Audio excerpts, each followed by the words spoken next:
سلام دوستان، خوش اومدید به این ویدیو و ویدیو قسمت سوم از آموزشی تراریاست. امروز همونطور که اتامین ویدیو دیدیم قرار بریم کینگ اسلایم رو بزنیم و چند تا آموزش در مورد کلا زره ها و اینا بهتون بدم که اصلا این زره ها چجوری قضیهشون رو بهتون میگم.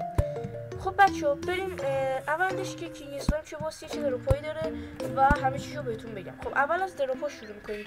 دروپای خیلی خوبی داره، دروپای خوبی که نداره، یعنی منظورم که فقط یه دروپ خوب داره که اون به درد بخوره واقعا.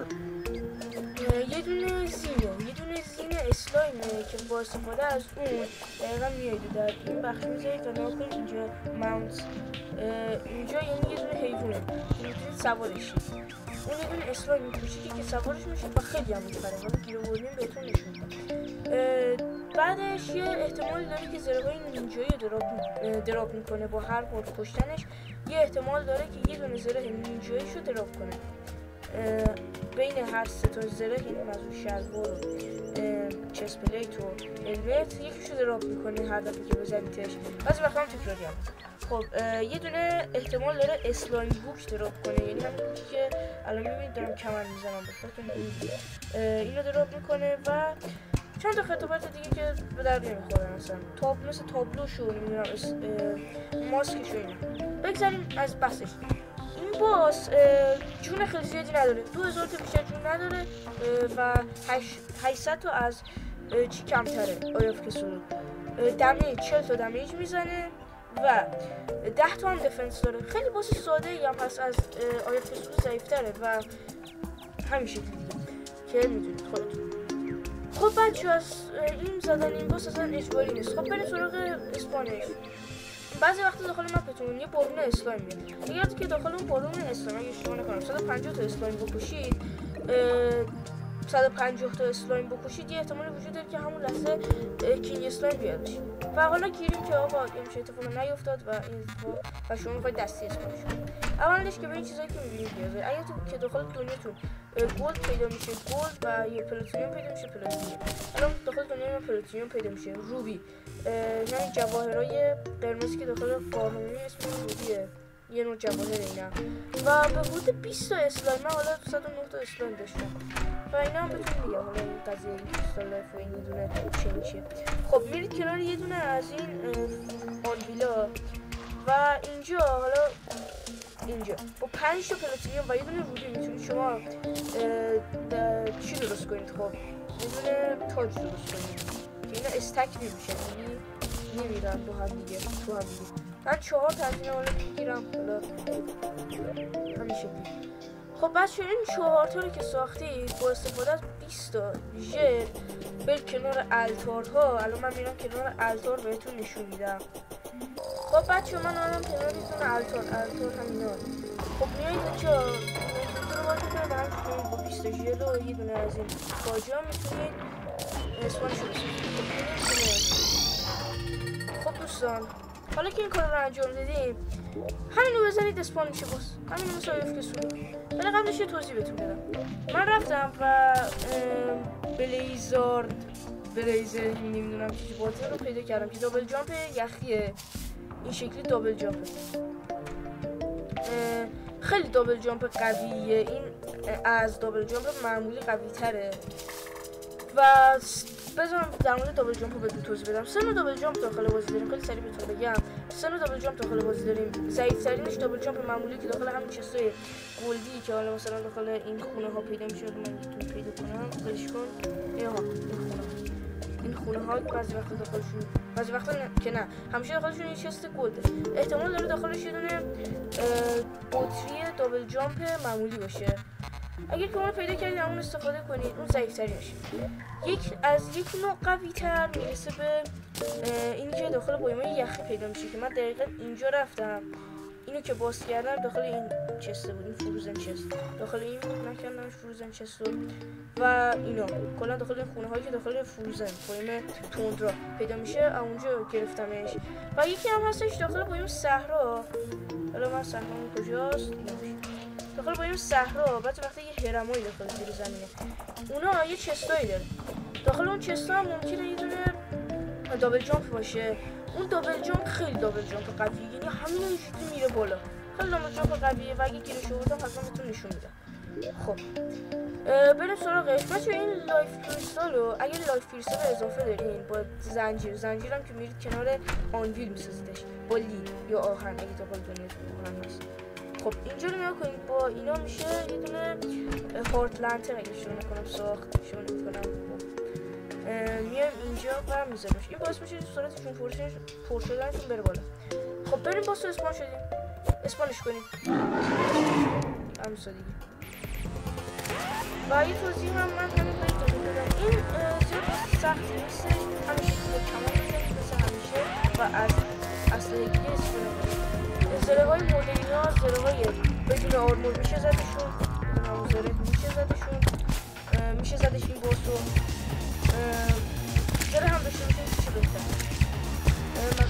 تای زره میتونید که کلا بکنید که من دارم الان و کمترین که بکنید زره و اگر تو خیلی حد وسطش دیگه سیلوری حداقل. بعدش که این باز هم هیچ دو فاز نیستش، یه فاز همون. بهتون بگم که قلق این باز نداره، خیلی راحته. فقط یه چیز بهتون بگم ناکن الان اومد تو صورتم ازش سیر نشید، از این خیلی سیر نشید با این بزنید که سیر نشید بیاره و که یعنی مثلا قرار بهش فاصله بگیریم از یه فاصله بگیریم ناکن صورتتون میرسه که آره این شکل میزنیدش و خیلی باید سادگی. اگر دقت کنید جایی با دوستون شده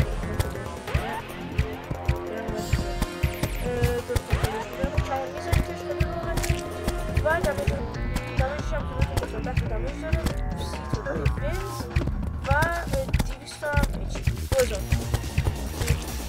برای اکسسوریاتون هم میتونه سر حتمیه واقعا نیاز بکنید بدونه بودم میشه داره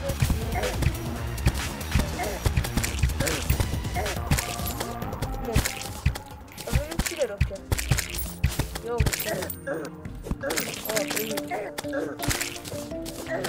خب بچه یه دونه از زره های نینجایی دراپ کرد که دو تا دفنس داره دو تا پنسا خوب اون بوکی که بهتون گفتم دراپ کرد که از این بوک نمیدونم بهتره یا نه ولی فکر کنم چند تا از این بوکا میشه بایزد. آره نکنید 3 تا فکر کنم میشه بایزد. آره 3 تا میشه بایزد. بعد الان مثلا من بخوام تستش کنم خیلی عالی میچسبه. این یکی چی؟ یکی هم میچسبه. و میخواید از اسلایم استفاده کنید یه دونه هم گفتم تزیینی بهتون میده، یه دونه هم همیشه خدا اینو دراپ میکنه. یه دونه کرافتینگ تیبل برای اسلایم و همین کرافتینگ تیبل برای ساخت شیمیایی اسلایم اسپان میکنید. من دیگه 3 بار میزنم اشتباه هر وقت رو که مورد نظر داد. خب بچه من همین الان دوباره باس رو یه بار دیگه زدم همچنین دراپی که میخواستم رو بهم داد. استراپش میکنیم تا داشته ترزیزن کردیم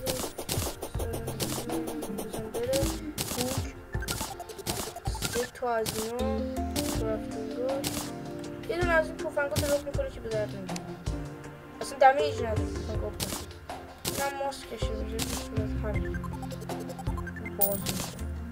بعد من از این پرچمون رو بردیم که وقتی 50 تا هر 50 تا که از یک ماب بکشید از این چیا دراپ میشه این پرچماش پرچمون مربوط به همون.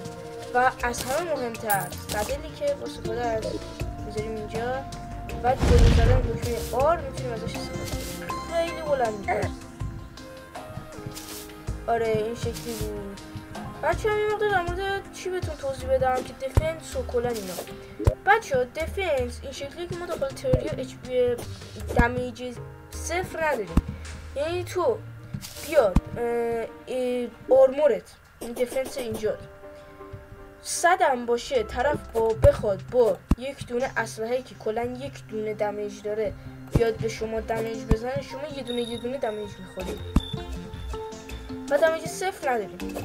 پس هیچ وقت دمیج 0 نداریم و همیشه این شکلی از ایشون کم میشه همون اون دمیج بزنه. بعدش وقتی که یه نفر مثلا 30 تا دمیج داره اون دمیجش نصف میشه، یعنی مثلا نه 30 تا دفنس دارم، طرفم 3 تا دفنس داره، اون شمشیر 3 تا دمیج داره. اون به من دمیج بده نصف آرمور من، یعنی که مثلا اون 30 تا من 15 تا، نصف آرمور من از اون دمیج که یارو میزنه از من کم میکنه، از اون کم میکنه. یعنی مثلا الان من بیام یه شات به یارویی بزنم که 30 تا دفنس داره با شمشیری که 30 تا دمیج میده، طرف 15 تا دمیج میخوره. این شکلی بهتون بگم. اگر همین الان دیده باشید من چقدر رنج دمیجش 21، چقدر کینگ اسمایل دفنس داره، حدوداً 30 تا دفنس داره. من چقدر بهش دمیج میدادم؟ 20 تا، 21، 22 تا و اینا. تازه دمیج چی هم هستش، البته اینم در نظر داشته باشید، دمیج تیر و دمیجی که این کمان میزنه جداست. یعنی این 21 دمیج میده، اینم 5 تا، یعنی سرجم 26 تا دمیج میده. اون دفنس چیه که ازش کم میکنه. و اینم از همه اینایی که توضیحاتی که قرار بود بدم. در قسمت آینده حتما ببینید، چون از دستش نهید و میخوایم بریم و سلطان به سمت جنگل حرکت کنیم و آیتم‌های خیلی خفن‌تری قرار بسازیم. برای هر کلاسی هم، همه کلاس‌های بازی هم بهتون توضیح میدم. پس قسمت آینده رو اصلا از دست ندین و تا ویدیو بعدی